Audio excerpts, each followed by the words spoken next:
या आपण आजच्या भक्तीला सुरुवात करूया. आपण प्रार्थना करू.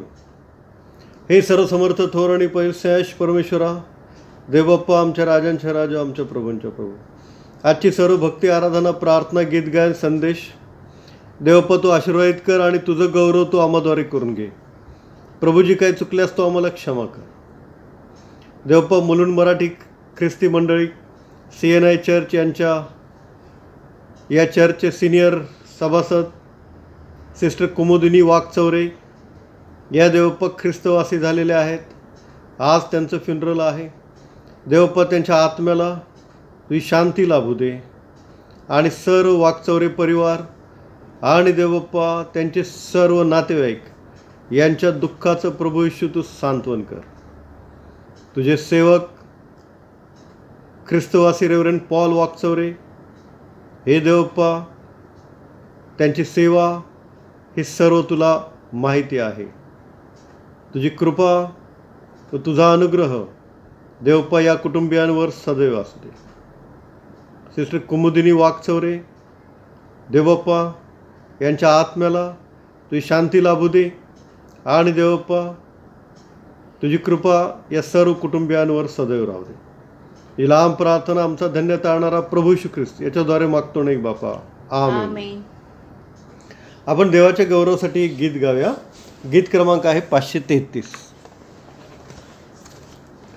तू बोलाविले सेवा कराया, प्रभु आलो आनंदे, तरी विश्वासे तुझ जवळी मज नित्य राहू दे. मज जोडी प्रभु तुझशी तव कृसा दावोनी, मज घेई तव कुशीशी प्रभु घेई ओढोनी. तव सेवेला क्षम व्हावेसे करी ख्रिस्ता कृपेने. तव इच्छेला वश सर्वदा स्थिर व्हावे आशेने. मज जोडी प्रभु तुझशी तव कृसा दावोनी, मज घेई तव कुशीशी प्रभु घेई ओढोनी. क्षणभरी तुझ जवळी किती शांती मनाशी, किती मागणी प्रीती भाषणे, जशी मित्र मित्राशी. मज जोडी प्रभु तुझशी तव कृसा दावोनी, मज घेई तव कुशीशी प्रभु घेई ओढोनी. तरी संपत्ती तव प्रीतीची इहलोकी कळेना, बरती तैशी सदानंदाची न मिळे स्वर्गाविना. मज जोडी प्रभु तुझशी तव कृसा दावोनी, मज घेई तव कुशीशी प्रभु घेई ओढोनी. प्रभु तुम्हास असो आणि तुझ्या आत्म्यासह तो असो. संत लुकाने लिहिलेल्या शुभवर्तमानामध्ये 24व्या अध्यायात शुभवर्तमान लिहिले आहे. त्याच्या 13व्या ओळीपासून पवित्र शुभवर्तमानास प्रारंभ होतो. ईश्वराला गौरव असो. अम्माऊस गावच्या रस्त्यावर येशूचे 2 शिष्यांना दर्शन. त्याच दिवशी त्यांच्यातील 2 जण यरुशलेमेहून सुमारे 4 कोसावरील अम्माऊस नावाच्या गावाला चालले होते. ते घडलेल्या सर्व गोष्टींविषयी एकमेकाशी संभाषण करत होते. आणि असे झाले की ते संभाषण व चर्चा करत असताना येशू स्वतः जवळ येऊन त्यांच्याबरोबर चालू लागला. परंतु त्यांनी त्याला ओळखू नये म्हणून त्यांचे डोळे जणू काय बंद करण्यात आले होते. त्याने त्यांना म्हटले, तुम्ही चालताना ज्या गोष्टी एकमेकाबरोबर बोलत आहात त्या कोणत्या? तेव्हा ते म्लानमुख होऊन उभे राहिले. मग त्यांच्यातील क्लायपा नावाच्या इस्माने त्याला उत्तर दिले, अलीकडे यरुशलेमेत घडलेल्या गोष्टी ठाऊक नसलेले तुम्ही एकटेच प्रवासी आहात काय? तो त्यांना म्हणला, कसल्या गोष्टी? त्यांनी त्याला म्हटले, नासरेतकर येशूविषयीच्या. तो देवाच्या व सर्व लोकांच्या समोर कृतीने व उक्तीने पराक्रमी संदेष्टा होता. त्याला मुख्य याजकांनी व आमच्या अधिकाऱ्यांनी देहांत शिक्षेसाठी पकडून वधस्तंभावर खिळले. परंतु इस्रायलाची मुक्ती करणारा तो हाच अशी आमची आशा होती. शिवाय ह्या सर्व गोष्टी झाल्या तेव्हापासून आज 3रा दिवस आहे. आणखी आमच्यातील ज्या कित्येक स्त्रिया कबरेकडे मोठ्या पहाटेस गेल्या होत्या त्यांनी तर आम्हाला थक्कच केले. त्यांना त्याचे शरीर सापडले नाही. तेव्हा त्यांनी येऊन म्हटले की आम्हाला देवदूताचे दर्शन झाले व देवदूतांनी सांगितले की तो जिवंत आहे. मग आमच्याबरोबर जे होते त्यापैकी कित्येक कबरेकडे गेले आणि त्या स्त्रियांनी सांगितल्याप्रमाणे त्यांना आढळले, पण त्यांना तो दिसला नाही. मग तो त्यांना म्हणाला, अहो निर्बुद्ध व संदेष्ट्यांनी सांगितलेल्या सर्व गोष्टीविषयी विश्वास धरण्यास मतिमंद अशा माणसांनो, ख्रिस्ताने ही सर्व दुःखे सोसावी आणि आपल्या गौरवात जावे ह्याचे अगत्य नव्हते काय? मग त्याने मोशे व सर्व संदेष्टे यांच्यापासून आरंभ करून संपूर्ण शास्त्रलेखातील आपणाविषयीच्या गोष्टींचा अर्थ त्यांना सांगितला. मग ज्या गावाला ते जात होते त्याच्याजवळ ते आले तेव्हा त्याने पुढे जाण्याचा रोख दाखवला. परंतु ते त्याला आग्रह करून म्हणाले, आमच्याबरोबर राहा, कारण संध्याकाळ होत चालली असून दिवस उतरला आहे. तेव्हा तो त्यांच्याबरोबर राहायला आत गेला. मग असे झाले की तो त्यांच्याबरोबर जेवायला बसला असताना त्याने भाकर घेऊन आशीर्वाद दिला व ती मोडून त्यांना दिली. तेव्हा त्यांचे डोळे उघडले व त्यांनी त्याला ओळखले. मग तो त्यांच्यापासून अंतर्धान पावला. तेव्हा ते एकमेकांना म्हणाले, तो वाटेने आपल्याबरोबर बोलत होता व शास्त्राचा उलगडा करत होता तेव्हा आपल्या अंतःकरणात आतल्यात उकळी येत नव्हती काय? मग त्याच गटकेस ते उठून यरुशलेमेस माघारी गेले. तेव्हा 11 प्रेषित व त्याच्याबरोबरचे लोक एकत्र जमलेले त्यांना आढळले. ते म्हणत होते की प्रभू खरोखर उठला आहे व शिमोनाच्या दृष्टीस पडला. मग त्यांनी वाटेतल्या घटना आणि त्याने भाकर मोडली तेव्हा आपण त्याला कसे ओळखले हे निवेदन केले. हे प्रभू श्री ख्रिस्ताचे शुभवर्तमान आहे. हे ख्रिस्ता तुझी स्तुती असो. आपण प्रार्थना करूया. सर्वसमर्थ थोर आणि पैशाश परमेश्वरा, देवबाप्पा, तुझ्या वचनाची भाकर मोडत असताना तू आम्हाबरोबर राहा आणि तुझं गौरव तू आम्हाद्वारे करून घे. आणि प्रभूजी काय चुकल्यास तू आम्हाला क्षमा कर. ही लांब प्रार्थना आमचा धन्यता आणणारा प्रभू श्री ख्रिस्ताच्याद्वारे मागतो नाही बापा. आमेन. परमेश्वराची स्तुती असो. प्रभू श्री ख्रिस्ताचा पुनरुत्थान झाल्यानंतर प्रभू श्री ख्रिस्त त्याच पुनरुत्थानाच्या दिवशी, रविवारच्या दिवशी, अम्माऊस गावच्या वाटेवरचे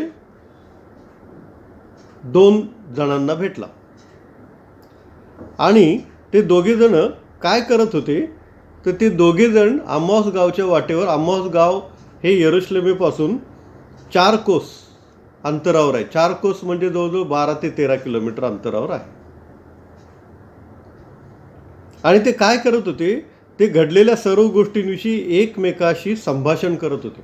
मग चालता चालता ते ज्या काय घडलेल्या गोष्टी आहेत की प्रभू श्री ख्रिस्त उठलेला आहे, कबर रिकामी आहे आणि तो प्रेषितांना मगदाला मरियाला दिसलेला आहे, हे सर्व गोष्टींचं ते चर्चा करत ते संध्याकाळच्या वेळेला जात आहे. आणि अचानक असं होतं की प्रभू श्री ख्रिस्त स्वतः त्यांच्याबरोबर चालू लागतो. किती सुंदर आहे. प्रभू श्री ख्रिस्ताचं वचन आहे मत्ती शुभवर्तमान 18 अध्याय 19 आणि 20 वचनामध्ये, जेथे दोघे किंवा तिघे माझ्या नामाने एकत्र जमले आहेत तेथे मी आहे. आणि पहा, हे वचन प्रभू श्री ख्रिस्ताने कसं सत्य करून दाखवलं पहा. हे दोघे प्रभू श्री ख्रिस्ताच्या नावाने एकत्र जमलेले आहेत. प्रभू श्री ख्रिस्ताच्या नावाची चर्चा करत करत ते चाललेले आहेत. ज्या काही गोष्टी घडल्या यरूशलेममध्ये त्याची चर्चा करत बोलत ते जात आहेत यरूशलेमपासून अम्माऊस गावकडे. आणि हे चालत निघालेले आहेत. आणि संध्याकाळची वेळ आहे. आणि प्रभू श्री ख्रिस्त त्यांच्याबरोबर त्यांच्यामध्ये अवतरला आणि त्यांच्याबरोबर चालू लागला. आणि येशू ख्रिस्त म्हणतो, कशाविषयी तुम्ही चर्चा करत आहात? तर ते म्हणतात, अहो तुम्ही काय नवीन आहे का इकडे? तुम्हाला काहीच माहीत नाही का? नासरेतकर येशूविषयी आम्ही चर्चा करत आहोत. आणि ते काय विश्वास प्रगट करतात बघा. तो देवाच्या व सर्व लोकांच्या समोर कृतीने व उक्तीने पराक्रमी संदेष्टा होता. पहा, किती सुंदर साक्ष या दोघांनी दिलेले आहे. आणि हे दोघे जे अम्माऊस गावच्या वाटेवर चालत आहेत, जात आहेत, ते दोघे सुद्धा येशू ख्रिस्तावर विश्वास ठेवणारेच आहेत. त्यांची येशू ख्रिस्तावर प्रीती आहे. आणि म्हणून ते या सर्व दिवसांमध्ये यरूशलेममध्ये राहिलेले आहेत. आणि आत्ता या पुनरुत्थानाच्या दिवशी संध्याकाळ झाली म्हणून ते आपल्या घरी अम्माऊस गावी चाललेले आहेत. पण जाताना पण ते काय करत आहेत? ते येशू ख्रिस्ताबद्दलच चर्चा करत आहेत. आणि ते आणखी एक साक्ष देतात की परंतु इस्रायलाची मुक्ती करणारा तो हाच, अशी आमची आशा होती. इस्रायलाची मुक्ती करणारा तो हाच, म्हणजे हा जो येशू ख्रिस्त आहे तो फक्त पराक्रमी संदेष्टा आहे असं नाही, फक्त पराक्रमी संदेष्टाच आहे असं नाही, तो इस्रायलाची मुक्ती करणारा तो परमेश्वर आहे, तो देवाचा पुत्र आहे अशी आमची खात्री होती. आणि मग प्रभू येशू ख्रिस्त त्यांना संदेश त्यांच्या ग्रंथात, मोशेनी लिहिलेल्या नियमशास्त्राच्या ग्रंथात प्रभू येशू ख्रिस्त कुठे कुठे कुठे कुठे आहे हे त्यांना समजावून सांगत आहे. या गोष्टीमध्ये, या अध्ययनामध्ये, या अभ्यासामध्ये आपण काही गोष्टी शिकणार आहोत.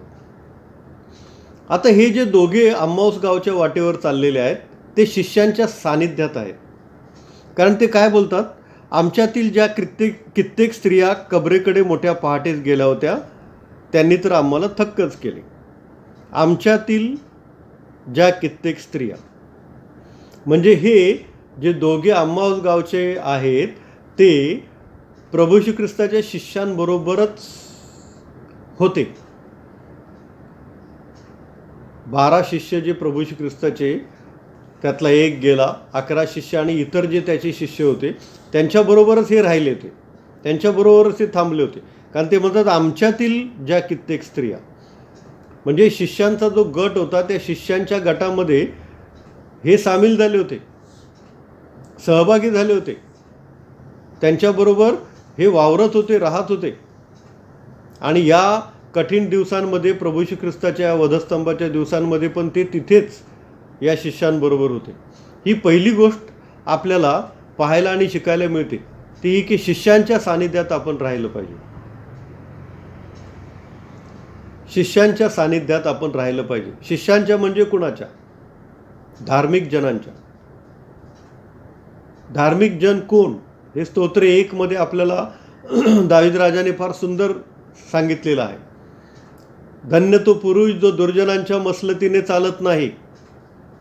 दुर्जनांच्या मसलतीने चालत नाही. दुर्जनांची मसलती फार बेकार असते. दुर्जनांची मसलत आपण कधीही स्वीकारायची नाही. शल्मोनाचा पुत्र होता रहाबाम, राजा होता एवढा मोठा, परंतु त्याने वृद्ध लोकांची मसलत स्वीकारली नाही आणि त्याच्याबरोबरच्या तरुण लोकांची मसलत स्वीकारली रहाबामाने. आणि त्याचा परिणाम त्याला भोगावा लागला की त्याच्या राज्याचे 2 तुकडे झाले आणि मोठा राज्याचा तुकडा दुसरीकडे गेला. इस्रायल झालं त्याचं. आणि एक छोटासा तुकडा राहाबामच्या वाटेला आला, तो म्हणजे यहुदा.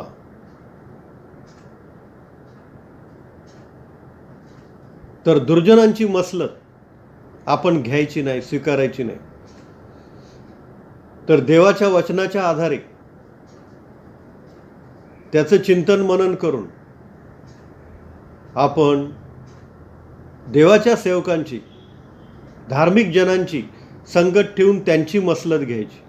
देवाची स्तुती असो. स्तोत्र 1 मध्ये पुढे म्हटलेलं आहे, धन्य तो पुरुष जो पापी जनांच्या मार्गात पाऊल घालत नाही. पापी जनांचे मार्ग हे पाप करण्यासाठी जात असतात. चोऱ्यामाऱ्या करणे, खून करणे, लुटणे, लुबाडणे, मूर्तीपूजा करणे, असे पापी मार्ग त्यांचे असतात. त्यांच्या पापी मार्गामध्ये आपण पाऊल घालून त्यांच्या पापाचे वाटेकरी व्हायचं नाही, असं स्तोत्र 1 मध्ये शिकवलेलं आहे. जसे अम्माऊस गावचे वाटेकरी दोघे शिष्यांच्या सान्निध्यात होते, धार्मिक जनांच्या सान्निध्यात होते, तसं आपण धार्मिक जनांच्या सान्निध्यात राहायचं. म्हणजे काय? दुर्जनांच्या मसलती घ्यायच्या नाहीत, पापी जनांच्या मार्गात पाऊल घालायचं नाही आणि धर्मनिंदकांच्या बैठकीत बसायचं नाही. धर्मनिंदक म्हणजे काय? आपल्याच धर्माची चेष्टा करणारे लोक, आपलेच लोक, आपल्याच धर्माची चेष्टा करणारे लोक. उदाहरणार्थ मी तुम्हाला सांगतो, बाप्तिस्मा बुडून घेतला तरच स्वर्गात जाणार, म्हणजे आपल्याच धर्माची हे लोक चेष्टा करतात. चिंपडून बाप्तिस्मा घेतला तर स्वर्गात जाणार नाही, तो बाप्तिस्माच नाही.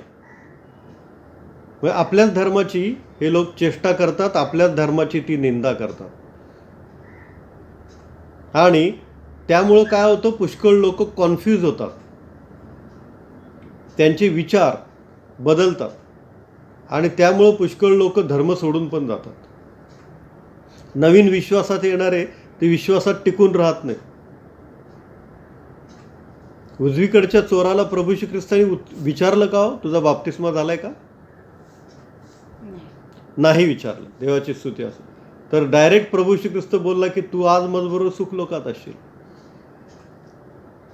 स्वर्गामध्ये जाण्यासाठी किंवा देवाला पाहण्यासाठी काय करायला पाहिजे हे प्रभू श्री ख्रिस्तांनी सांगितलेलं आहे ना. पाण्याचा बाप्तिस्मा, आत्म्याचा बाप्तिस्मा, अंतःकरणाने शुद्ध आपण असायला पाहिजे. मत्तई 5 मध्ये सांगितलेलं आहे, अंतःकरणात शुद्ध ते धन्य, कारण ते देवाला पाहतील. देवाला पाहायचं असेल तर आपलं अंतःकरण शुद्ध पाहिजे. आपल्या अंतःकरणात जर कपट असेल, आपल्या अंतःकरण जर दुसऱ्याचं वाईट चिंतत असेल, आपलं अंतःकरण जर दुसऱ्याचं वाईट करण्यासाठी आपले हात पुढं सरसवायला कारणीभूत होत असेल, तर आपण अंतःकरण शुद्ध नाही. आणि जे अंतःकरण शुद्ध नाही ते देवाला पाहणार नाही. म्हणून देवाला पाहण्याचा क्रायटेरिया हा परमेश्वरांनी, प्रभू श्री ख्रिस्तांनी मत्तई 5 मध्ये शिकवलेला आहे. अंतःकरणाने आपण शुद्ध असलं पाहिजे. कुणाचं वाईट चिंतायचं नाही, कुणाचं वाईट करायचं नाही. जे आत्म्याने दीन ते धन्य, कारण स्वर्गाचं राज्य त्यांचं आहे. स्वर्गाचं राज्यामध्ये जाण्यासाठी आपण आत्म्याने दीन असलं पाहिजे. दीन म्हणजे गरीब असलं पाहिजे, नम्र असलं पाहिजे. बालकासारखं नम्र झाल्याशिवाय कोणी स्वर्गाच्या राज्यात जाऊ शकत नाही. प्रभू श्री ख्रिस्ताची शिकवण आहे. आपण अतिशय लीन आणि नम्र असायला पाहिजे. प्रभू श्री ख्रिस्तांनी शिष्यांचे पाय धुतले, तो आदर्श आपण घेतला पाहिजे. शिष्यांच्या सानिध्यात हे अम्माऊस गावचे वाटेकरी दोघे राहिले, तसं शिष्यांच्या म्हणजे धार्मिक जनांच्या संगतीत आपण राहिलं पाहिजे. चर्चमध्ये, आपल्याच चर्चमध्ये असून आपल्याच चर्चच्या लोकांना नावं ठेवणारे काही लोक असतात. आपल्याच चर्चमध्ये येऊन वर्गणी भरू नका असे सांगणारे पण काही लोक असतात. आपल्याच चर्चमध्ये येऊन आपल्याच चर्चचे सभासद असून दुसऱ्या चर्चला चला असं सांगणारे पण काही लोक असतात. पेंटिकॉस्टला चला, बिलीव्हरला चला, न्यू लाईफला चला, आणि मग तिथं गेलं की हेच शिकवण असते. बुडून बाप्तिस्मा झालाय का? सोनं का घातलंय? सोनं काढा तर स्वर्गात जाणार. पांढरे कपडे का नाही घातले? पांढरे कपडे घातले तर स्वर्गात जाणार. प्रभू श्री ख्रिस्तांनी विचारलं का चोराला, तुझे कपडे पांढरे आहेत का? प्रभू श्री ख्रिस्तांनी विचारलं का चोराला, काय तुझ्याकडे सोनं नाणं असेल तर काढून ठेव? प्रभू श्री ख्रिस्तांनी विचारलं का त्या चोराला की बाबा तुझा बाप्तिस्मा झालाय का, असेल तर चल माझ्याबरोबर. या सर्वांपेक्षा मोठं कोणतरी आहे ते आपण लक्षात घेतलं पाहिजे. या सर्वांपेक्षा मोठा जो आहे तो परमेश्वर आहे. पिता, पुत्र आणि पवित्र आत्मा यांच्या नावात बाप्तिस्मा झाला का, ते महत्त्वाचं आहे. पाण्यात बुडून झाला, शिंपडून झाला, हे महत्त्वाचं नाही.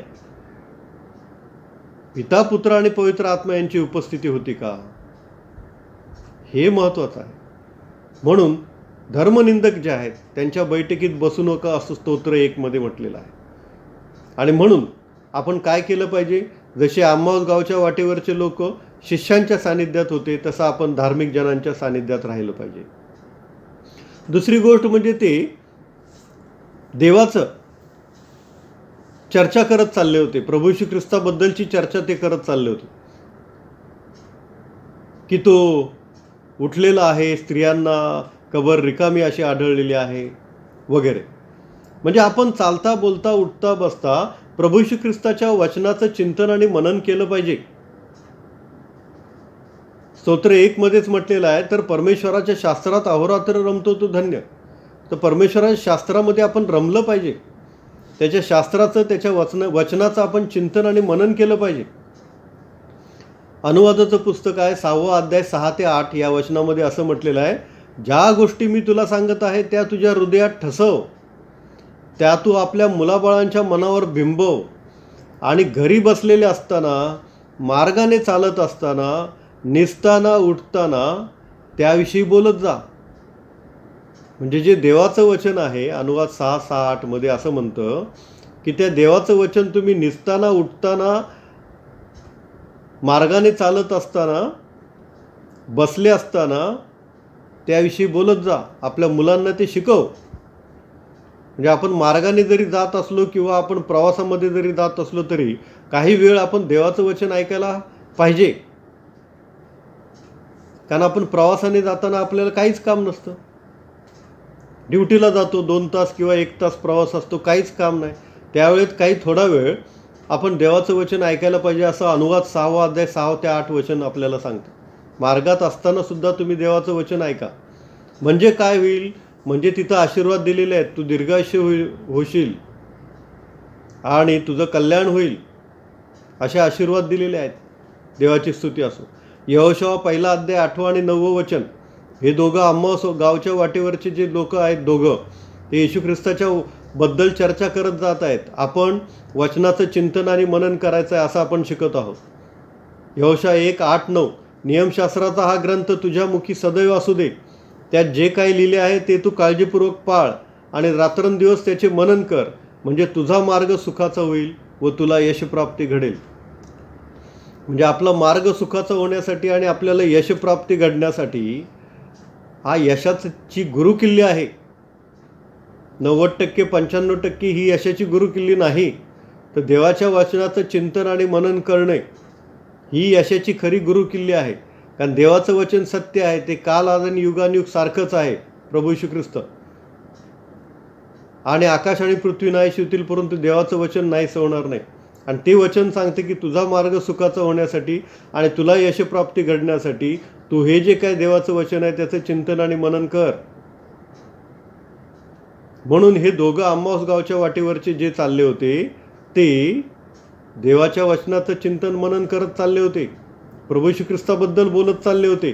तसं आपण आपल्या घरामध्ये उठता बसता देवाचं वचन बोलूया, देवाचं वचन ऐकूया, देवाच्या वचनाची चर्चा करूया, चिंतन मनन करूया. तिसरी गोष्ट म्हणजे अशी की प्रभू श्री ख्रिस्त त्यांना समजावून सांगतो. नियमशास्त्रामध्ये प्रभू श्री ख्रिस्त कुठे आहे, संदेष्टशास्त्रात प्रभू श्री ख्रिस्त कुठे आहे आणि त्याने हाल कसे सोसले पाहिजेत. देवाची स्तुती असो. आणि मग त्यांना ते समजू लागतं. देवाची स्तुती असो. म्हणजे प्रभू श्री ख्रिस्ताबद्दल जर आपण चिंतन आणि मनन केलं तर तो आपल्याला मार्गदर्शन करतो. त्याचं वचन आपल्या पावलाकरता दिवा आणि आपल्या मार्गाकरता प्रकाश असतं. आपल्या आयुष्याच्या सर्व निर्णय प्रक्रियेमध्ये तो सहभागी होतो. इतकंच नव्हे तर आपल्या आयुष्याचे निर्णय जे असतात तो प्रभू श्री ख्रिस्त घेऊ लागतो.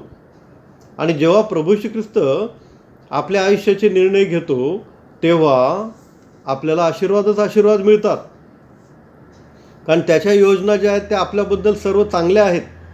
यिर्मया 29 अध्याय 11 वचन, परमेश्वर म्हणतो, तुमच्याविषयी माझ्या मनात जे संकल्प आहेत ते मी जाणतो. ते संकल्प हिताचे आहेत, अनिष्टाचे नाहीत. ते तुम्हाला तुमच्या भावी सुस्थितीची आशा देणारे आहेत. म्हणजे परमेश्वराचे जे संकल्प आपल्याबद्दल आहेत ते सर्व हिताचे आहेत आणि ते सर्व आपल्याला भावी आयुष्यात सुस्थिती देणारे आहेत. परमेश्वराची स्तुती असो. आणि त्यासाठी आपण परमेश्वराच्या वचनामध्ये राहिलं पाहिजे. मग ते लोक येशू ख्रिस्ताला आग्रह करतात की आपण आता अंधार पडला आहे आणि तुम्ही पुढे न जाता आमच्या घरी या. आणि मग प्रभू येशू ख्रिस्त त्यांचं आमंत्रण स्वीकारतो आणि त्यांच्या घरी जातो.